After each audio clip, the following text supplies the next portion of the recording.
ফের শিক্ষাঙ্গনে শাসকের শিক্ষক শাসন তাড়া করে স্কুলেই মার। কাকদ্বীপের স্কুলে পড়ুয়াদের সামনে ভারপ্রাপ্ত শিক্ষককে ঘাড় ধাক্কা। স্কুলেই পরিচালন সমিতির সভাপতি তৃণমূলের পঞ্চায়েত সদস্য দাদাগিরি দেখালেন। তাড়া করে স্কুলেরই ভারপ্রাপ্ত প্রধান শিক্ষককে মারধর করলেন তৃণমূল নেতা। ছবিটা দেখুন, সাদা জামায় যাকে দেখতে পাচ্ছেন তিনি ভারপ্রাপ্ত প্রধান শিক্ষক, পেছন থেকে ঘাড় ধাক্কা দিতে দিতে মারতে মারতে যাকে দেখা যাচ্ছে তিনি হচ্ছেন পরিচালন সমিতির সভাপতি তৃণমূলের পঞ্চায়েত সদস্য। ছবিটা দেখুন একবার।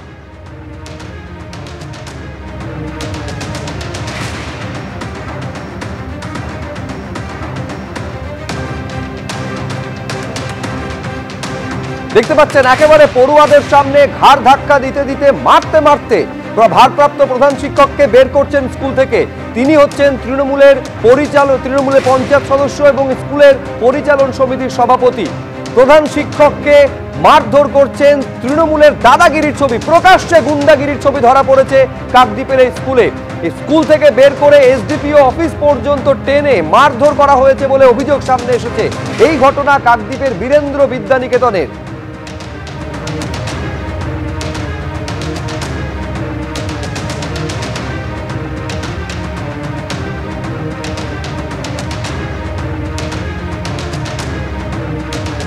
আমি আরো বিস্তারিত ঘটনা নিয়ে জানবো, কথা বলবো। গৌতম মন্ডল আমাদের প্রতিনিধি রয়েছেন ফোন লাইনে। সিসি ক্যামেরায় যেটা ধরা পড়েছে, যেটা দর্শকেরা এই মুহূর্তে দেখতে পাচ্ছেন গৌতম, সেটা হচ্ছে পরিচালন সমিতির সভাপতি যিনি তৃণমূল নেতা ঘাড় ধাক্কা দিয়ে মারতে মারতে স্কুল থেকে বের করছেন প্রধান শিক্ষককে।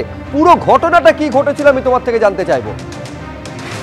দেখো শুভ্রজিৎ, কাকদ্বীপ শহরে কাকদ্বীপ বীরেন্দ্র বিদ্যানিকেতন, এই বিদ্যালয়ের ভারপ্রাপ্ত প্রধান শিক্ষক মিলন কান্তি পাল, তার যেটা অভিযোগ, আজকের বেলা 1টা থেকে 1:30 নাগাদ স্কুলের পরিচালন সমিতির যিনি সভাপতি, আবার স্থানীয় স্বামী বিবেকানন্দ গ্রাম পঞ্চায়েতের তৃণমূল পঞ্চায়েত সদস্য ত্রিদীপ বারু, তিনি যান এবং এই স্কুলের এডুকেশনাল ট্যুর নিয়ে একটা পরিকল্পনা ছিল। সেই এডুকেশনাল ট্যুর শিক্ষামূলক ভ্রমণের জন্য ইতিমধ্যেই একাদশ এবং দ্বাদশ শ্রেণীর পড়ুয়ারা তাদের মতো করে টিকিট কাটা হয়ে গেছে এবং খুব শীঘ্রই এই ট্যুরটা হওয়ার কথা ছিল। কিন্তু এই ট্যুর কেন পরিচালন সমিতির সভাপতিকে না জানিয়ে করা হয়েছে এবং তিনি এই ট্যুরের বিরোধিতা করেছিলেন। আজকে তিনি এসে একটি দরখাস্ত লেখেন এবং সেটা তিনি প্রধান শিক্ষককে বলেন যে এই ট্যুর বাতিল করতে হবে। এই অনেক ছাত্রছাত্রী এই ট্যুরে যেতে রাজি নয়, কিন্তু তখন তিনি বলেন না, আমি এই চিঠি রিসিভ করবো না। তখন স্কুলে যিনি ক্লাস ছিলেন তার থেকে জোর করে এই চিঠিটি রিসিভ করান এবং তারপরেই বচসার পরেই একদম দেখা যাচ্ছে সিসিটিভি ফুটেজে যেটা আমরা দেখতে পাচ্ছি, একদম স্কুলের যে লম্বা করিডর, সেখানে পড়ুয়ারাও অনেকেই দাঁড়িয়েছিলেন, তখন অভিভাবকরা ছিলেন, শিক্ষক শিক্ষিকা তো ছিলেনই, তাদের সামনে কার্যত ঘাড় ধাক্কা দিয়ে মারতে মারতে তাকে ধাওয়া করে তাকে নিয়ে আসা হয় এবং প্রধান শিক্ষক মিলন কান্তি পালের, যিনি ভারপ্রাপ্ত প্রধান শিক্ষক, তার যেটা অভিযোগ, এই স্কুলের সামনেই এসডিপিও অফিস, কাকদ্বীপের এসডিপিও অফিস, সেই অফিস পর্যন্ত তাকে তাড়া করা হয়। তিনি বিভিন্ন শারীরিক প্রতিবন্ধকতা আছে মিলন বাবু, তিনি এই মুহূর্তে কাকদ্বীপ সুপার স্পেশালিটি হাসপাতালে চিকিৎসারত এবং তিনি আগামীকাল কাকদ্বীপ হারুজ পয়েন্ট কোস্টাল থানায় তিনি একটি লিখিত অভিযোগ দায়ের করবেন। এর পাশাপাশি শুভ্রজির আরো অভিযোগ আছে। তিনি যেটা জানাচ্ছেন যে আমরা দেখতে পাচ্ছি গত এপ্রিল মাসে এই একই রকম ভাবে এই ত্রিদীপ বারুই, যিনি তৃণমূল পঞ্চায়েত সদস্য, তিনি একদম প্রধান শিক্ষকের ঘরের মধ্যে ঢুকে তাকে টেবিল চাপে এবং তাকে খাসানি দিতে দেখা যাচ্ছে তাকে, এবং তাকে একদম আঙুল তুলে তার সঙ্গে বচসায় জড়িয়ে পড়ছেন। এবং এই যে স্কুল কাকদ্বীপ বীরেন্দ্র বিদ্যানিকেতন এবং এই যে ত্রিদীপ বারু, তাদের কিন্তু পারিবারিক জমি, দান করা জমিতেই এই বিদ্যালয়টা গড়ে উঠেছে এবং তিনি এখানকার পঞ্চায়েত সদস্য হওয়ার সুবাদে তিনি পরিচালন সমিতির সভাপতি তিনি, কিন্তু তার এই যে ঔদ্ধত্য, একেবারে ঔদ্ধত্য স্পষ্ট ধরা পড়েছে সিসি ক্যামেরায়। তুমি আমাদের সঙ্গে গৌতম থাকো, আমি আরেকবার দর্শকদের বলবো যে ছবিটা দেখতে পাচ্ছেন সেখানে প্রধান শিক্ষককে ঘাড় ধাক্কা দিয়ে ধাওয়া করে তাড়া করে মারতে মারতে কাছে এসডিপিও অফিস পর্যন্ত নিয়ে যাচ্ছেন। ইনি হচ্ছেন পরিচালন সমিতির সভাপতি স্কুলের এবং তিনি তৃণমূলের পঞ্চায়েত সদস্য এবং তারপর হাসপাতালে ভর্তি রয়েছেন প্রধান শিক্ষক। এই ছবি আপনারা দেখতে পাচ্ছেন। এইটা হচ্ছে তৃণমূল কংগ্রেসের এই নেতার শিক্ষক শাসন। শিক্ষাঙ্গনে গুন্ডামি চালালেন রীতিমতন। আজকে হঠাৎ করে বিদ্যালয়ের প্রেসিডেন্ট একটি কাগজে লিখে নিয়ে চলে এসেছেন, বিভিন্ন মিথ্যা কথা লিখে আপনি এমসির পারমিশন ছাড়া ট্যুরের জন্য টাকা পয়সা কালেকশন করেছেন, আর আরও বিভিন্ন কিছু এমসিতে আলোচনা হয়, এমসির সিদ্ধান্ত হয়নি ইত্যাদি ইত্যাদি, ওই এমসির মিটিংয়ের সিদ্ধান্ত ইত্যাদি বিভিন্ন রকম মিথ্যা কথা লিখেছে। তখন আমি বললাম যে এটা তো আমি রিসিভ করে দেবো না, তখন বলছে কেন রিসিভ করবেন না, তখন বল প্রয়োগ করতে শুরু করলেন এবং তারপরে পাশের ক্লার্কের কাছে দৌড়ে গেলেন। ক্লার্ককে ভয় দেখিয়ে একটু রিসিভ করে লিখলেন। পরে এবার আমার কাছে এসে বলে আপনি রিসিভ করে দিচ্ছেন না, আপনাকে চেয়ারে বসতে দেবো না, আমরা এখানে গেট বন্ধ করে দেবো, চেয়ার টেনে বের করে দেবো। চেয়ার সরিয়ে দিয়ে আমাকে ঘাড়ে জোরে আঘাত করতে করতে, প্রচণ্ড জোরে জোরে আঘাত করতে করতে, এবং হাতে তো আমার খুবই ব্যথা, একদম ফুলে আছে এখানে এখানে আঁচড়ে মাছড়ে হচ্ছে রক্তারক্তি কাণ্ড। উনি হচ্ছেন বর্তমানে একটা ভবনের নামে টাকা তুলছে। সেই টাকা তুলতে গিয়ে উনি হচ্ছেন কোনো এমসির কোনো রিপোর্ট নেননি, রিপোর্ট পারমিশন নেয়নি। সেটা আমি একটা রিসিপ্ট নিতে গেছিলাম, ক্লার্ক রিসিপ্টটা দেয়, কিন্তু ওনার কাছে রিসিপ্ট সিল আনতে যাওয়ার পর উনি কাগজটা মুড়ে ফেলে দেন। এবং তারপরে আমি যখন তুলতে গিয়েছিলাম এবং আমি বললাম আপনি সই করুন, তখন উনি আমাকে ঠেলে দেন। আর এই ঘটনা সামনে আসার পর শিক্ষামন্ত্রী ব্রাত্য বসু তিনি জানাচ্ছেন কি হয়েছে খোঁজ নিয়ে দেখছি। শিক্ষামন্ত্রী ব্রাত্য বসু তিনি বলছেন কি হয়েছে খোঁজ নিয়ে দেখছি, অর্থাৎ এই গোটা ঘটনায় শিক্ষা মন্ত্রক, সরকার এবং শিক্ষামন্ত্রী কি ব্যবস্থা নিতে চলেছেন তিনি আর কি জানিয়েছেন জানবো, কথা বলবো। কৃষ্ণেন্দু অধিকারী আমাদের প্রতিনিধি রয়েছেন ফোন লাইনে। কি খবর রয়েছে কৃষ্ণেন্দু?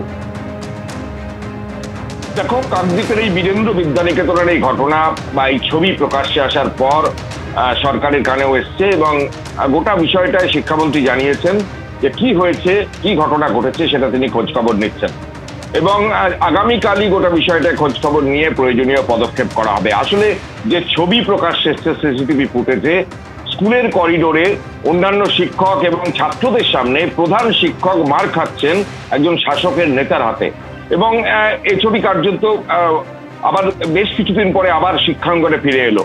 রায়গঞ্জ কলেজ থেকে ভাঙড় মহাবিদ্যালয় আমরা এই ছবি দেখেছি অতীতে, কিন্তু তারপর একদম ভারপ্রাপ্ত একজন প্রধান শিক্ষক, পরিচালন সমিতির সভাপতি এবং শাসক দলের একজন নেতা, তৃণমূলের পঞ্চায়েত সদস্য, তার ঘাড় ধাক্কা খাচ্ছেন তারই স্কুলে, তারই ছাত্রদের সামনে, তারই সহকারী শিক্ষকদের সামনে।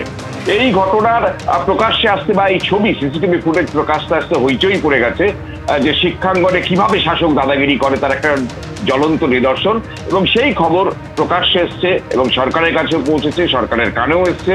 শিক্ষামন্ত্রী জানিয়েছেন খোঁজ খবর দিচ্ছেন। এখন দেখার এরপরে সরকার কি পদক্ষেপ করে বা শাসক দলের তরফে কি পদক্ষেপ করা হয়।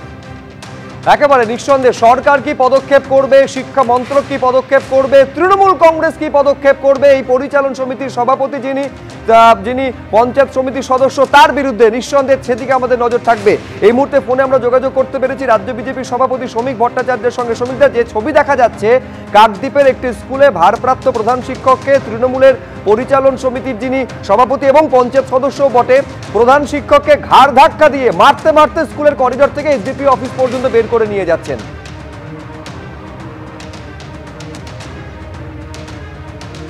মেধাকে প্রতারিত করে স্কুল শিক্ষকদের রাস্তায় বসিয়ে দিয়েছে তৃণমূল কংগ্রেস। পুলিশ তাদের ওপর লাঠিচার্জ করেছে, পুলিশ তাদের ওপরে নির্বিচারে ওয়াটার ক্যানন চালিয়েছে, এটা মানুষ দেখেছে। এর আগেও পুলিশের বদান্যতায় দেখেছে যে নকল করতে গিয়ে একজন তৃণমূল কংগ্রেসের পঞ্চায়েত সদস্যের স্ত্রীকে যখন শিক্ষক ধরে, সেই শিক্ষকের বিরুদ্ধে হার ছিনতাইয়ের কেস পুলিশ রেজিস্টার করেছে। সুতরাং এ ধরনের একটা অসুস্থ সময়ের মধ্যে দিয়ে আমরা যাচ্ছি। তৃণমূল কংগ্রেস সমাজের একটা গভীরতম অসুখ, এর থেকে মানুষকে পরিত্রাণ পেতে হবে। আজকে যাদের কাছে তৃণমূলের নেতৃত্ব আছে তারা একটা জিনিসই বোঝে, সেটা হচ্ছে 25 আর 75-এর ভাগ সকলকে দিয়ে খাওয়া। তো যারা ওই খাদানের বালি নিয়ে নিজেদের মধ্যে গোলাগুলি চালায়, যারা 100 দিনের কাজ নিয়ে নিজেদের মধ্যে গুলি চালায়, প্রধানমন্ত্রী আবাস যোজনা যারা দখলের কারণে আজকে প্রান্তিক মানুষ যাদের কারণে বঞ্চিত হয়ে যায়, যাদের মুখ্যমন্ত্রী প্রকাশ্যে দাঁড়িয়ে দিয়ে নিয়ে আন্দোলন করলেন, যে ধরনের বক্তব্য রাখেন, তো স্বাভাবিকভাবেই এই সমাজে আজকে শিক্ষকের আর কোনো প্রতিষ্ঠা নেই। রাজনীতি কারা করছে আর রাজনীতি কারা করতো, রাজনীতি কারা করা উচিত, এটাই মনে হয় পশ্চিমবঙ্গের এখন সবচেয়ে বড় বিতর্ক। কেন তৃণমূল কংগ্রেস ক্ষমতা আসার পর থেকেই তাদের পরিকল্পিত রাজনৈতিক সিদ্ধান্ত হচ্ছে যে বিভিন্ন পরিচালন কর্তৃপক্ষের মাথায় ওই শিক্ষানুরাগীর তকমা দিয়ে এই সমস্ত গুন্ডাবেশী রাজনীতিবিদদের বসিয়ে দেওয়া হচ্ছে এবং তারা শিক্ষা অঙ্গনে যতটুকু স্বাধীনতা ধ্বংস করার জন্য নক্কারজনক ভূমিকা নিচ্ছেন। ভারপ্রাপ্ত শিক্ষককে হামলা করছেন, তিনি তো সভাপতি হওয়ার যোগ্য নন, তিনি তো একটি গুন্ডা দলের হয়তো সহকারী হওয়ার যোগ্য, এবং এটা তৃণমূলের পরিকল্পনা।